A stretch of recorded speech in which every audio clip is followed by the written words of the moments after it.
itu, kami menuntut agar misa Paus Fransiskus tidak disiarkan secara langsung dan syiar azan tetap dikumandangkan seperti biasa. Jangan sampai ketegangan antar umat beragama justru terpantik oleh ibadah misa Paus yang memiliki misi menjaga perdamaian dunia.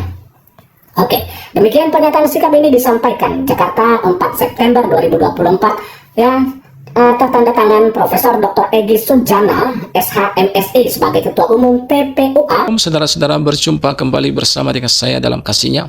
Apa kabar kita semua? Saya berdoa kabar kita selalu baik-baik saja. Amin. Saudara, ketika Paus Fransiskus datang ke Indonesia, ada begitu banyak orang-orang merasa mereka sangat terberkati lewat kehadirannya, sebab kehadirannya membawa pesan perdamaian dan membawa pesan kebahagiaan bagi Indonesia. Tetapi ada juga beberapa orang yang tidak suka dengan kehadirannya, bahkan beranggapan hal-hal negatif tentang kehadirannya. Tapi tidak apa-apa, karena pendapat setiap orang pasti berbeda-beda. Tetapi yang mau saya katakan, mari kita jangan berpikiran negatif, marilah berpikiran positif ya teman-teman.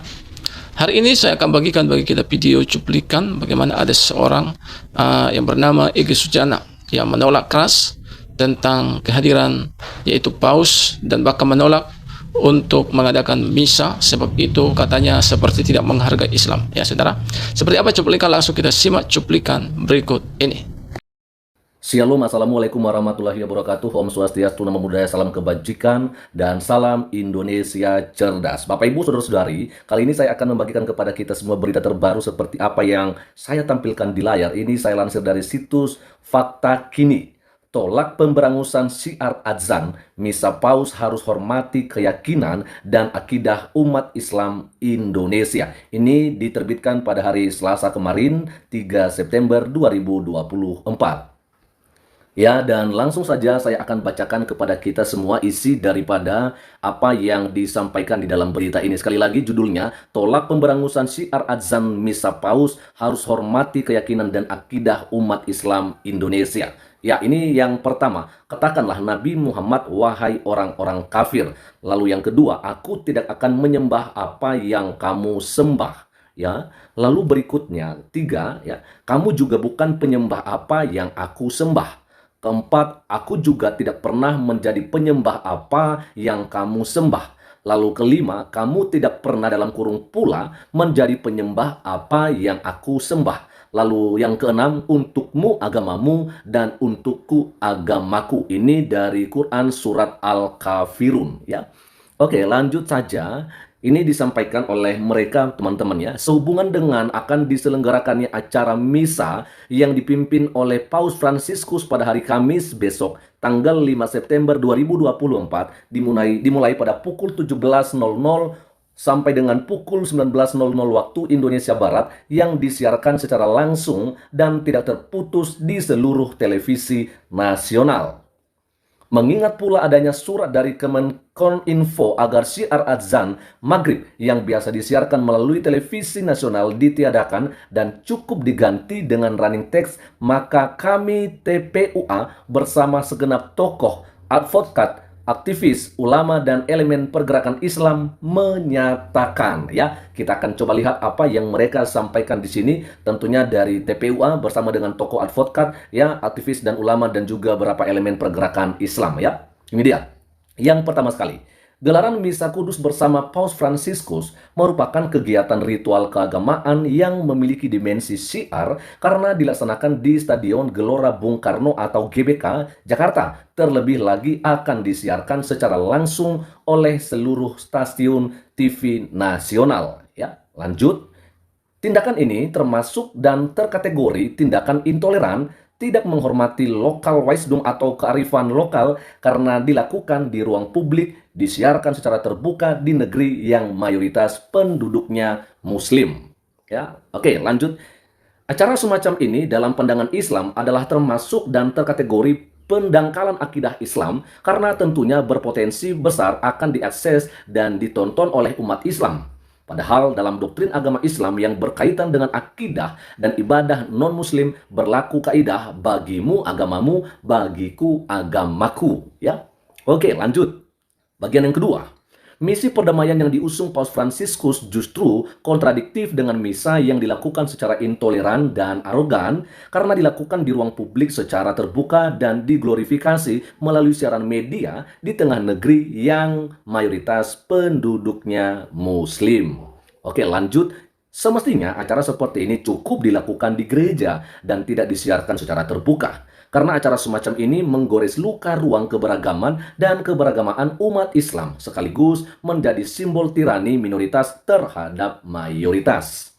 Oke, lalu berikutnya. Ketiga, tindakan Kemenkominfo yang meminta syiar adzan ditidakkan dan hanya diganti running text saat berlangsungnya siaran langsung Misa Paus adalah tindakan pemberangusan syiar adzan sekaligus melecehkan ajaran Islam. Oke. Lalu berikutnya, syiar adzan adalah syiar rutin berkala yang tidak bisa diganggu dan dibatalkan oleh agenda insidental. Semestinya kegiatan misa yang menyesuaikan dengan syiar adzan. Oke. Lalu berikutnya di bagian yang keempat. Kejadian seperti ini hanya terjadi di era rezim Jokowi. Rezim yang banyak mengeluarkan kebijakan anti-Islam, rezim yang tendensi negatif terhadap Islam, sekaligus rezim yang paling sering mendiskreditkan syiar dan ajaran Islam. Baik, lanjut. Karena itu, kami menuntut agar misa Paus Fransiskus tidak disiarkan secara langsung dan syiar adzan tetap dikumandangkan seperti biasa. Jangan sampai ketegangan antar umat beragama justru terpantik oleh ibadah misa Paus yang memiliki misi menjaga perdamaian dunia. Oke, demikian pernyataan sikap ini disampaikan Jakarta 4 September 2024 ya.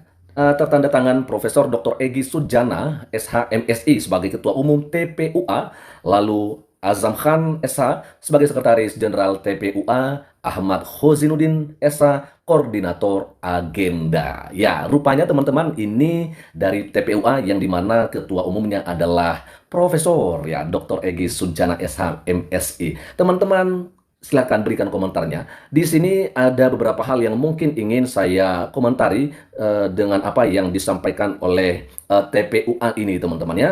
Ya, oke. Di bagian ini tentunya sudah pas ya bahwa agamamu untukmu agamamu dan untukku adalah agamaku ya. Lalu kemudian ya di sini kita melihat bahwa memang misa Paus itu akan diadakan pada hari Kamis besok tanggal 5 September 2024 yang dimana ini juga disiarkan secara langsung di berbagai channel televisi nasional ya.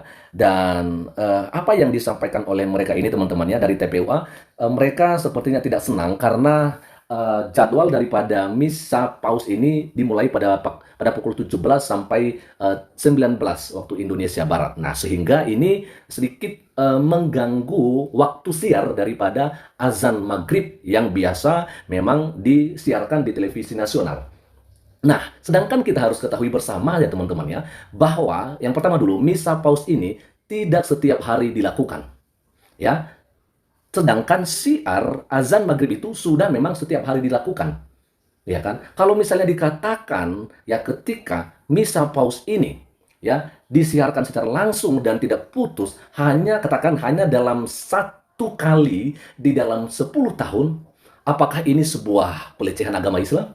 Saya pikir tidak. Setiap hari azan selalu disiarkan. Kenapa hanya satu kali ya dalam 10 tahun misa Paus diadakan? Anda yang keberatan. Nah, teman-teman, itulah dia video yang baru saja kita tonton tadi videonya. Dari awal pertengahan sampai selesai, saya yakin teman-teman pasti menonton videonya. Di mana seorang Egy Sujana mengatakan bahwa apa yang dilakukan oleh Paus Fransiskus dengan mengadakan misa itu sama seperti tidak menghargai agama kami, katanya. Nah, kalau kita melihat saudara, misa yang akan dilakukan oleh Paus Fransiskus ini adalah bukan untuk ya menyerang bahkan menghina agama-agama lain, tetapi adalah untuk menunjukkan bagaimana perbedaan itu adalah sesuatu hal yang luar biasa, dan perbedaan itu tidak menjadi masalah dan persoalan ya teman-teman. Dia ingin membuktikan dan menunjukkan bahwa kita sebagai orang Indonesia, walau kita berbeda-beda agama, berbeda suku, ras, dia ingin memberitahu dan memberikan keteladanan bahwa itulah yang harus ya memberikan kita suatu hal bahwa kita ini saling membutuhkan, saling menolong, dan saling membantu satu sama lain. Itulah yang diajarkan. Makanya dia datang ke Indonesia untuk menyampaikan pesan perdamaian, ya, supaya seluruh dunia ini berdamai, dan bahkan seluruh agama-agama yang ada di Indonesia ini berdamai satu sama lain. Tidak ada lagi saling menyerang satu sama lain, mayoritas menyerang minoritas, tidak ada lagi, ya. Inilah pesan perdamaian yang mau dibawakannya, ya teman-teman. Jadi tidak untuk menghina agama lain. Bahkan banyak juga dari golongan muslim itu sendiri, bahkan para ustadz-ustadz, banyak juga mereka yang menerima dan sangat setuju, bahkan merasa mereka itu sangat-sangat terberkati lewat kehadiran Paus Fransiskus ini, ya. Jadi marilah kita sebagai NKRI jangan terlalu berpikiran negatif, ya, tetapi mari kita berpikiran positif untuk membangun negara kesatuan Republik Indonesia, karena terbangunnya NKRI ada di tangan kita, ya. Ada di tangan kita ketika kita mau bersehati, ketika kita mau berkorban, ketika kita mau mengasihi, ketika kita mau berbuat sesuatu yang baik. Itulah yang harus kita lakukan seharusnya, ya teman-teman. Bukan malah berpikiran negatif, itu tidak baik, ya teman-teman. Nah, apa yang menjadi tanggapan teman-teman terhadap video ini? Silakan isi di kolom komentar, yaitu komentar yang memberkati, komentar yang bijak, yang menambah wawasan, sehingga orang-orang menonton video ini mereka juga terberkati. Mungkin hanya ini yang bisa saya sampaikan. Kiranya Tuhan memberkati kita. Shalom dan sampai jumpa.